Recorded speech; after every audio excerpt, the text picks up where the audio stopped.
মান তাশাব্বাহু ফাহুয়া মিনহুম, যার সাথে তার মুহাব্বত, তার সাথে তার কিয়ামত, তার সাথে তার হাশরের ময়দানে ওই ব্যক্তিটা তার সঙ্গে হাত উঠবে। অর্থাৎ ওই ব্যক্তিরা যখন ইহুদির কালচার পাঠ করবে, অর্থাৎ ইহুদিরা যা করে এই ব্যক্তি মুসলমান ব্যক্তি তাই যদি করে, তাহলে কিয়ামতের দিন এই ব্যক্তি ওই ইহুদির সঙ্গে উঠবে। কিন্তু আজকে আমাদের সামনে, আজকে পয়লা বৈশাখ, আজকে অনেকে আছে তারা মাখামাখি করবে, অনেকে আছে সেজে গুজে আজকে বাইরে যাবে, আবার অনেকে আছে বন্ধু বান্ধব নিয়ে আড্ডায় লিপ্ত হবে, তারা ওই ইহুদিদের কাছে লিপ্ত হয়ে যাবে, তারা হিন্দুদের কাছে লিপ্ত হয়ে যাবে। ওই কাছে যারা লিপ্ত হবে, কারণ নবীদের সুন্নাত আমাদেরকে আঁকড়ে ধরা দরকার। আমরা যদি নবীর সুন্নাত আঁকড়িয়ে না ধরতে পারি, তাহলে আমরা কি মুসলমান? এই জন্য আমরা যারা আজকে অনেকে আছে যে তারা তাদের গার্লফ্রেন্ডকে নিয়ে, তাদের বয়ফ্রেন্ডকে নিয়ে তারা আজকে পার্কে ঘোরাফেরা করে। যদি মুসলমানের সন্তান হইতো, পূর্ণাঙ্গ আল্লাহর ভয় থাকতো, তাহলে এই যুবক যুবতী কোনদিন আজকে পার্কে ঘুরতে পারতো না। আজকে তারা গার্লফ্রেন্ড বয়ফ্রেন্ড নিয়ে তারা কোনদিন ঘুরতে পারতো না। তারা ওই জোড়ায় গিয়ে পার্কে গিয়ে বাদাম খাইতে পারতো না।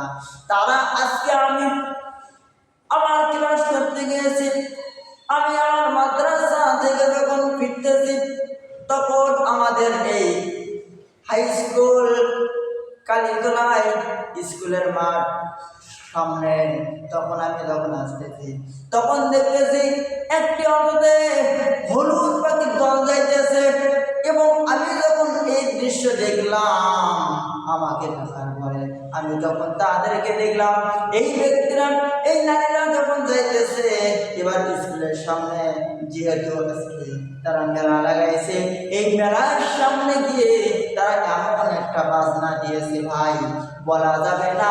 এই বাজনা শুনলে, এই বাজনার কথা বললে আমাকে নিজের লজ্জা লাগতেছে, নিজেকে লজ্জাবোধ লাগতেছে। এই জন্য আমি বলবো, আজকে যারা ঘোরাফেরা করতেছো, অর্থাৎ ঘোরাফেরা করছো, এখনো সময় আছে। আপনারা সবাই তওবা করে ফিরে আসুন।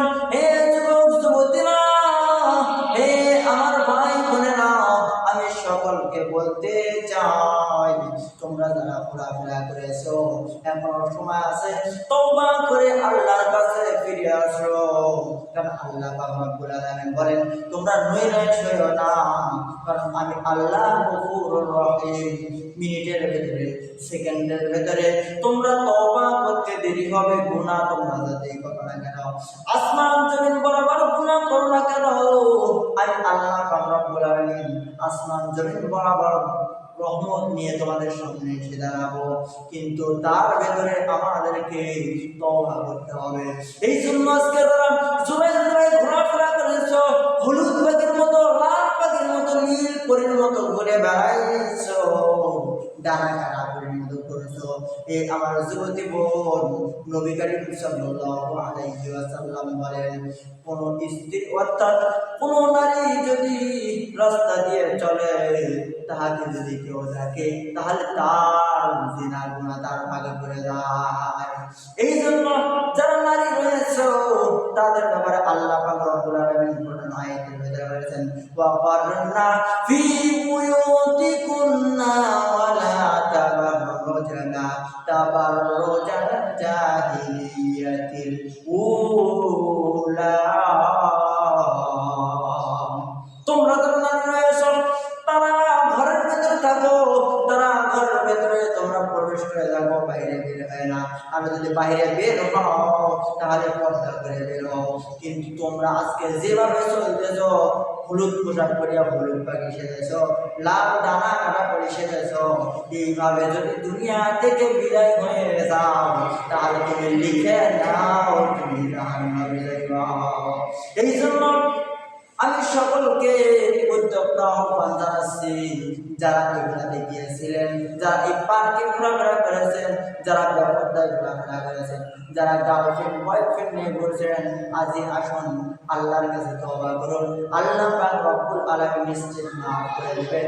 আল্লাহ পাক রব্বুল আলামিন আমাদের সমস্ত যুবক যুবতীদেরকে তুমি হেদায়েত করো, সকলকে তুমি মাফ করিয়ে দাও, সকলকে তুমি কবুল